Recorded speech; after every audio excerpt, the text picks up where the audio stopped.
नमस्कार, पल्लवीज वर्ल्डमध्ये तुमचं स्वागत आहे। तर आज मी बनवत आहे चना मसाला। त्यासाठी लागणारे साहित्य आहे कोथिंबीर, बटाटा, कांदा, तेल, हळद आणि जिरे। नंतर इथे वाटण करून घेतलेलं आहे मी। त्यानंतर इथे रात्रभर चणे भिजवून ते बॉईल करून घेतलेले आहेत। चला बघूया। तेल टाकलेलं आहे टोपामध्ये। ते गरम झालं की जिरे, कांदा टाकून ते चांगलं तेलावरती परतवून घ्यायचं। त्यानंतर त्याच्यामध्ये टाकायचे हळद, घरगुती लाल मसाला आणि थोडीशी हिंग। ते चांगलं तेलावर परतवून घ्यायचे।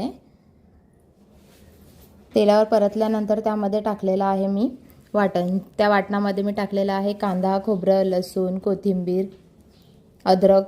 हे सर्व वाटणमध्ये मी वाटण करून घेतलेलं आहे त्याचं। ते मी त्याच्यामध्ये ॲड केलेलं आहे आणि हे सगळं तेल सुटेपर्यंत मी तेलावरती परतवून घेते। म्हणजे चांगलं तेल सुटलं की भाजीला चव चांगली येते आपल्या।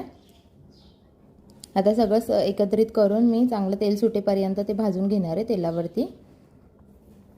त्यानंतर त्याच्यामध्ये मी जे रात्रभर भिजवून ठेवलेले आणि बॉईल करून घेतलेले चना ते टाकणार आहे। त्याच्यामध्ये मी बटाटा पण ॲड केलेला आहे। मला कोणत्या पण भाजीत बटाटा खूप आवडतो, त्यामुळे मी टाकते। तुम्हाला जर आवडत असेल तर तुम्ही टाका किंवा मग स्किप केलं तरी पण चालेल।